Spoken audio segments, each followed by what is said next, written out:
Hello all, today we will write a Python script which will automate the exact steps that we did using Immunity Debugger. For this purpose, we will be using a Python library called WinApp-dbg or debug to automate the debugging of the Firefox process. So let's start with installing this library.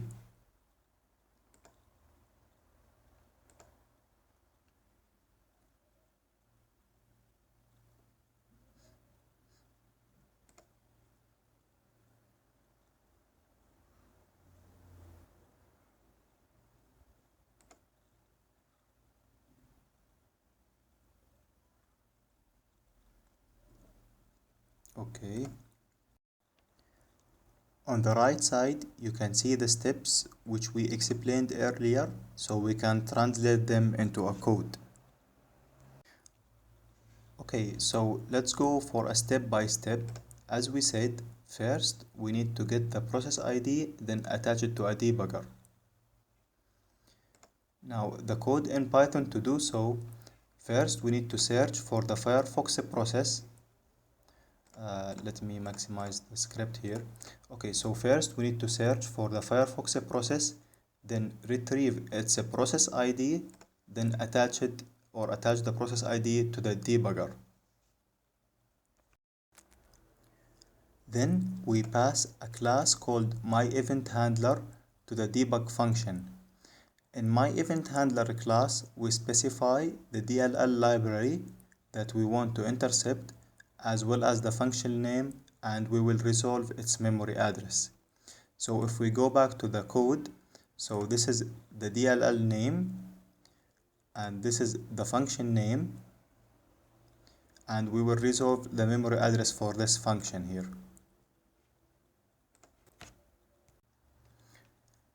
Now, in this point, we set the breakpoint and register the callback function.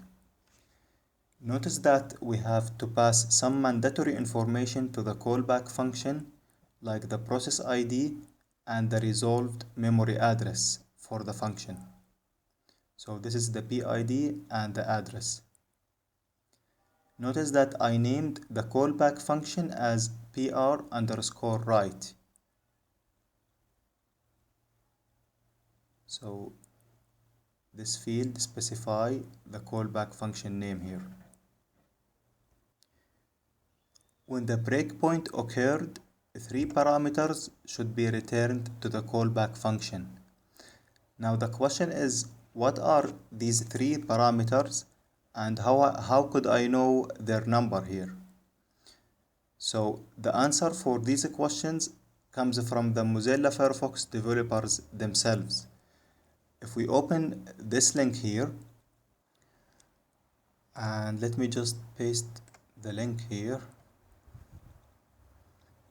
Okay, so we will get more details about the PR function parameters. So as a start, so this is the function name, which is PR_write, and this is the purpose of this function, and here are the function parameters here. You can see that we got 3 parameters here.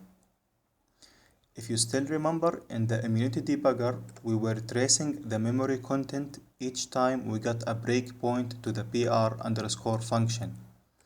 Here, the second parameter will give us a pointer to the memory address for the submitted data, and in our case, we are looking for the username and passwords. So all what we have to do is to resolve memory address for this pointer. So reflecting this in our code, these are the 3 parameters, and here we specify the parameter count, which is 3, and then we pass them to our callback function. And as we said, our main interest is in the second parameter only, which is again the memory pointer here.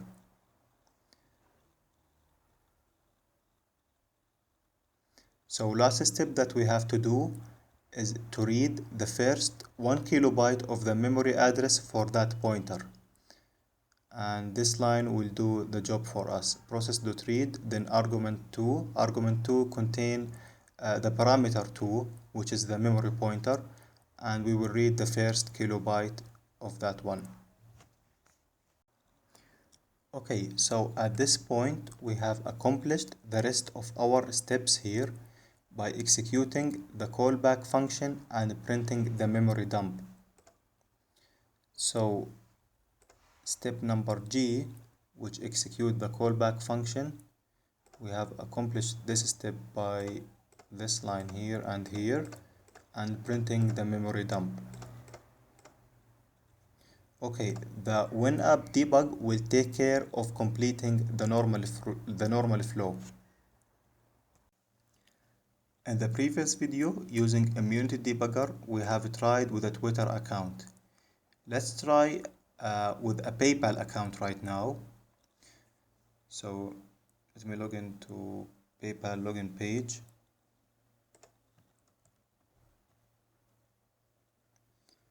And I will put here, a fake and a trivial login info. Then I will run our script.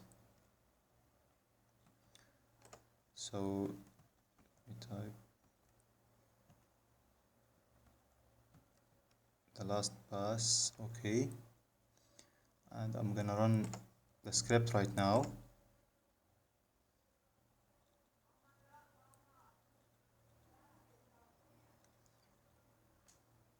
Okay, once I do on the login, notice the output that we got here. So for sure this is a wrong credential, so we got a regret message from PayPal. Let me interrupt the script and export the output into a text file here. So I will do save as.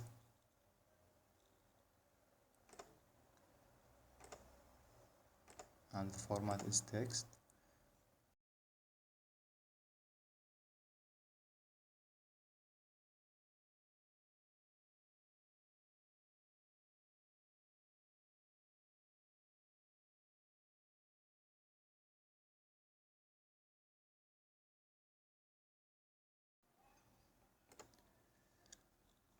Now if we search for a big tasty in the text file,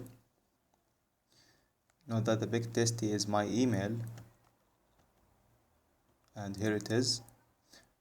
If you pay a close attention, you can see that we got the login email as well as the login password, and both of them in clear text. So the password here in this case was 123 Yahoo. Okay, let's verify that this is the same credentials that we got stored in the LastPass software.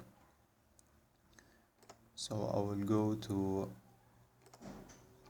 sites, then PayPal,